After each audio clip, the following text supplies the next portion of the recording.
I'm Hummy from Hummy's World, where you can watch hundreds of videos on using Photoshop elements, mainly focused at digital scrapbookers, but we have a lot to offer at Hummy's World at a very low price. I've got here a Photoshop Elements 10, and I'm so excited, and I think most of the digital scrapbookers out there are going to be just as excited as I am about the new text on a path tools. I have been suggesting this as the recommended new addition to Photoshop Elements for digital scrapbookers for a long time, and each year I was disappointed, but what more appropriate than the 10th anniversary of Photoshop Elements for them to bring this out. When you first use the tool, it looks pretty easy, intuitive, but then as you begin to try to use it a little bit more, it is actually a little bit tricky. And so I'm going to show you what I've learned and figured out using these tools. Once you know how to use them, you're going to absolutely love them. I really think you are. If you go to the text tool and right click, you're going to see three new text tools here: text on a selection, text on a shape tool, and text on a custom path tool. Now we'll start with the first one, text on a selection tool, but we have to have something to select. So for just the purposes of this tutorial, I'm going to go to the shape tool, and I'm going to get an arrow, and then I'm going to draw an arrow out here for us to work with. Go ahead and simplify it. And now let's go to the first one, the selection tool. Now the selection tool works very much like the quick selection tool. You just can use your bracket keys to make the brush larger or smaller. And now I have found I don't like the selection tool too much. It doesn't quite work as well as the quick selection tool over here. When you click down, look what it does. You'd think with only two colors, black and white, or even one color on this particular layer, the blue and white, not black, the blue, you would think that it would just with one click find all of the blue area, but it doesn't, and it adds all this extra space. Now just like the quick selection tool, you can hold down your Alt key and drag in this selection, but it still doesn't do a very good job. It's like not wanting to go on these horizontal lines, and you can see what a mess we have here. So it just is not going to be the tool of my choice. But once you get a selection, you can click on the green check mark, and then when you hover over your path that has now been made from your selection, you are going to get this icon, and you can see it kind of rests right on the line, and then you can begin typing your text, and it follows the path, and that's really, really cool. I like it. There are some more features that I'm going to show you, but I'm going to wait and show you with the other tools because they will work on all three of the tools. So let's go ahead and make this invisible, and I'm going to get the text on a shape tool. Let's make this arrow invisible too for right now. So let's go to the text on a shape tool, and just like down here you have many shapes, up here you only have 1, 2, 3, 4, 5, 6, 7. You only have 7. But I'm going to show you that you actually have more here in just a minute. You're going to love it. You're going to love it, love it, love it. So we're going to take the heart, and I'm going to go ahead and draw my heart. And when you get done, just like before, you hover over at the top and you'll get this little icon, and you can click down and begin typing, whoops, your text. It went backwards. This drove me batty until I figured out how it works. You can manipulate and move your text around. It's so fun. If you hold down your control key and click down, you're going to see it takes you to this little X, and if you hold down, it has a line, and so I'm holding down with my control key and holding down with the left mouse button, and I'm dragging, and it's allowing me to move the text. Now you see over here is a similar line, and it has an open circle on it. This one has an open X on it. The open X is where your text begins, and the open 0 is where your text ends, and you can actually move them. Let's switch them up. I'll put it over here. The other fun thing is that if you hold down your control key, you can click down and pull your mouse up, and it actually went over here because of where my X was. It kind of jumps around, so you've got to learn how to actually use it. So now it's above the line. So if I hold down my control key and I pull, it's actually it's jumping around because of where my start and end points are. If I would put them closer together, it wouldn't jump around. So now I'm going to go up, and it jumps around over here. It actually switches it. This one is now my X, and this one is now my open circle, and if I hold it down, now my X is over here and my open circle is over here. So if I had them closer together just on one straight or slightly curvy horizontal line instead of one complete circle or complete heart shape, it wouldn't be so confusing. But let's go ahead and move this back up because I want it over here, and then I'm going to hold my control key down and back up my starting point. There we go. I think you're beginning to get the idea how you can manipulate this text. And then typing, whoops, your text. See, now I don't like the way my text is in here in the middle. Let's say I've committed this text, and I think, okay, I am on this shape tool, and I'm clicking down. Oh, there it goes. And now I'm going to go back to right where that T is, and I'm going to put some spaces in here to move that up because I don't like the way it goes down in the heart section, but I still don't quite like it, so I'm going to hold down my control key and back it up so they kind of maybe are like that. And I think that might look a little bit better. So that is a little bit about that. Oh, now I've worked a little bit more on my layout, and I've decided this heart is way too big, and I want to change the size of the heart. If you go to the Image drop-down menu, Transform Shape, you have a free transform shape, a skew, a distort, and a perspective.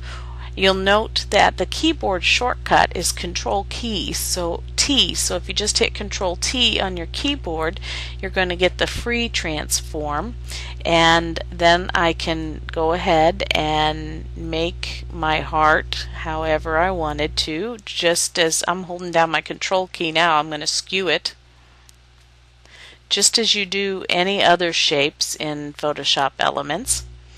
And once I hit this commit green button, now my shape has changed and my text has gone into place. So that's the wonderful Control T for resizing it after you make your shape. Now we looked at the fact that this is very limited, only these few shapes, but we also have right here this arrow shape which we made from the other custom tools. Let me show you this trick. I was excited to have figured this out. If you've been in my lessons in course 2 especially at Hummy's World, you're going to know that if you hold down the control key and you click on the thumbnail in the layers palette, you're going to get a selection or marching ants around whatever object shape you have in your layer. So we have now a selection around this arrow. I'm going to go get my I think it was the text on a selection tool I used when playing, and I'm just going to click down once. Whoops, maybe that wasn't the right one. Let's undo it. I did this earlier. Let's try text on a path. Nope. Text on a shape.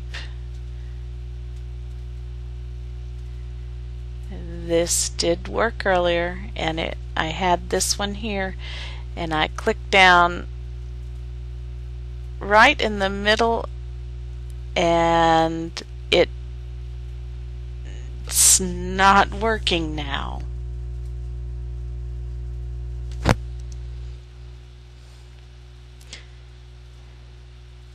Ah, there's the key. And I have a lot of people tell me in my classes that they love it when I make mistakes because it shows them that one, I'm human, and two, where their mistakes might lie. Let me show you what I did to get this. I knew I had gotten it earlier, so I'm going to undo this, and what I've done is I've held down the control key and clicked on the thumbnail of this layer to get the marching ants around my arrow shape, but then I created a new layer, which was here, and I made the new layer the active layer. And using the text on selection tool, I've just clicked down, and you noticed that right down here the checkmark commit button has come up, but the text is still in that shape. So I'm going to click OK, and when I hover up here I can click down and begin typing your text along this line. It makes a perfect line. So whatever shape you can make in Photoshop Elements, you can hold down the control key and get the marching ants by clicking on this thumbnail, create a new layer, and instantly, using the text on selection tool, have a text on a path to use. Oh, it was just so cool when I figured that out, because that just opens up a world of possibilities. This is the way I'm going to be using the text on selection tool. I won't be using it the other way. But now you're going to see it's kind of odd. Well, no, it's not. It's working fine. So if I hold down my control key, you're going to see that little arrow on my cursor again, and I'm going to be able to click down and do just like before. I moved it to the inside,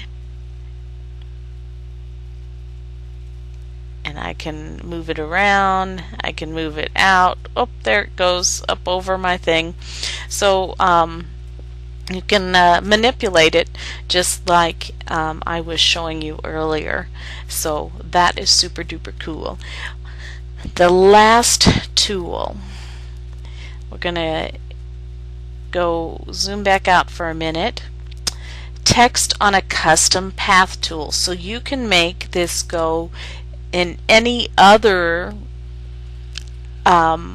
if you like freehand drawing, I'm going to make my shape with other methods and do what I just showed you, getting the marching ants.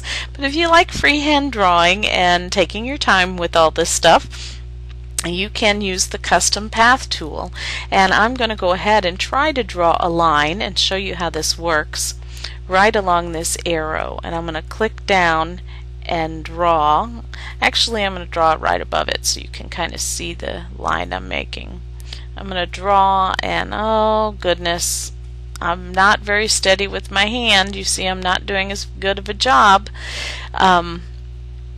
So let's say that's my line, and I say yes, I like it, and I'm going to put my text on it, and this is my text.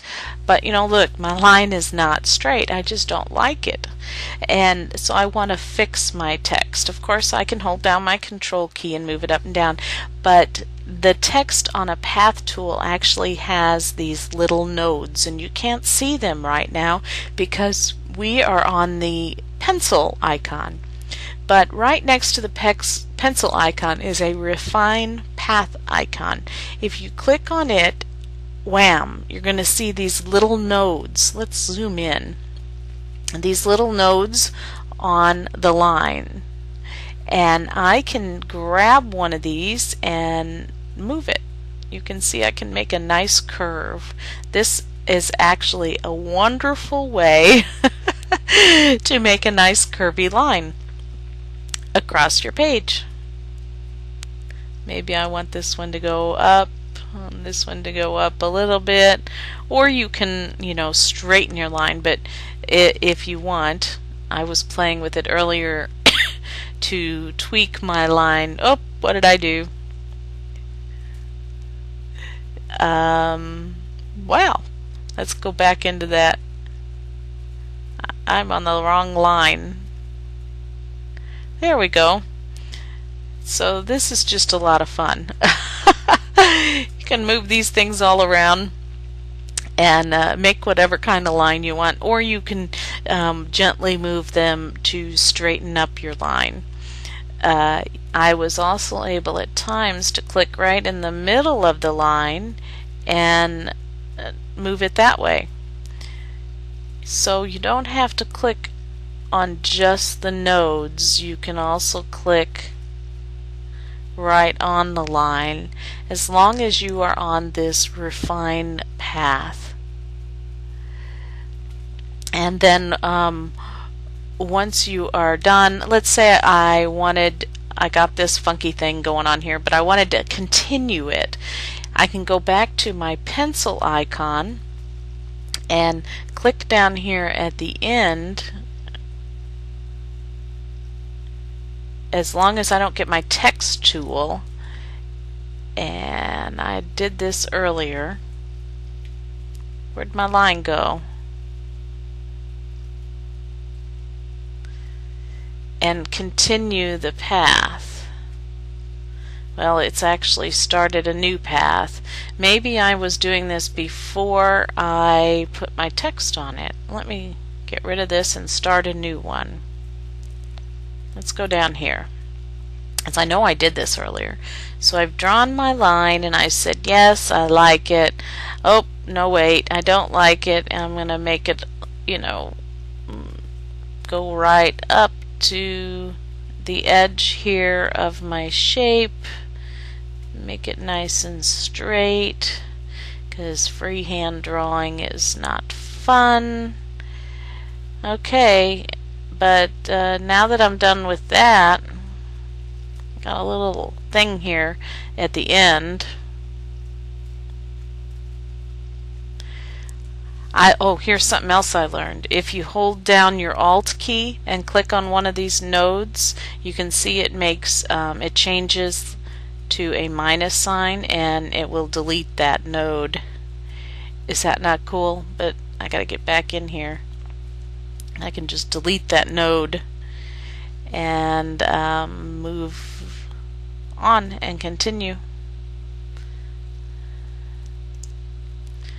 As long as I'm on the pencil icon. But if I want to go back here and move these around,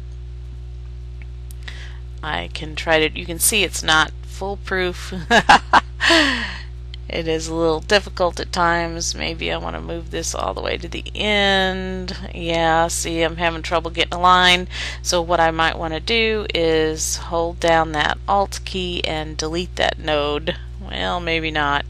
Delete that node. Now I got a curve. It's going to take some playing with this to figure it out. Now I have a node here and a node there, and it's making a wonderful... Now I wonder if I can click down and add a node. I haven't been able to do that.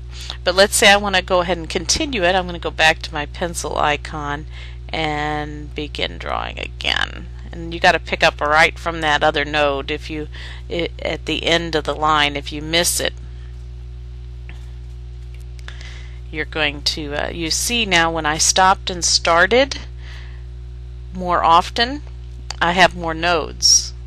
So if I drag just a little bit and let up with the mouse, and drag with a little bit and let up with the mouse, and drag with a little bit and let up with the mouse, wherever I let up with the mouse, it's making a node for me to play with in...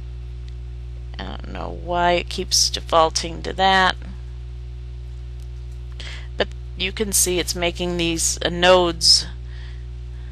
You can't click on the last one, otherwise that's what's happening. When you click on this last one, it's taking you back to the pencil icon to continue your line. You can't move that last one very easily, but you can move all the others. Just let me pick up on the line again. Okay, so that hopefully will teach you a little bit about how to utilize these. You have in all three of these, you have the Control T where you can transform them. You can also, after you finish typing your text, if you want, you can also be in your horizontal typing text tool to edit it.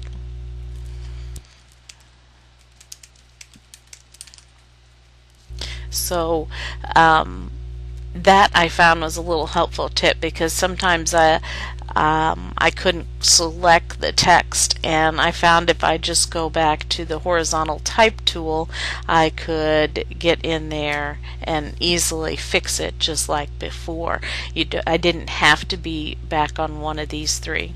So hey, I hope you like this video, and as I said before, my preferred method is going to be to make a shape first, because this is what I'm familiar with. Maybe I'll make this shape, and I will make a moon shape like that, and I'm going to get a new layer. That was the key. Get the selection tool and click down in the middle, and this is going to appear, and I'm going to say OK, and then I'm going to be able to type my text around the moon. Woohoo! Oh, I better put that woohoo. That's how I'm mostly going to be using this tool. So have fun, and yeah, I'm glad. I hope you enjoyed this video and these tools as much as I do.